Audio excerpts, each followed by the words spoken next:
Welcome back to Kevin's Dominoes. Today we've got this gigantic tower.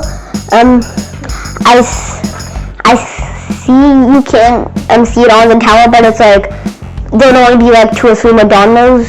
So I spent many days working on this, even though I could probably build it in like 3 or 4 days. But like we're at the beach, so of course we're going to the beach and pool and all that other stuff. I'm scared to knock this down. But hopefully this will be a good video. I mean, this took me I think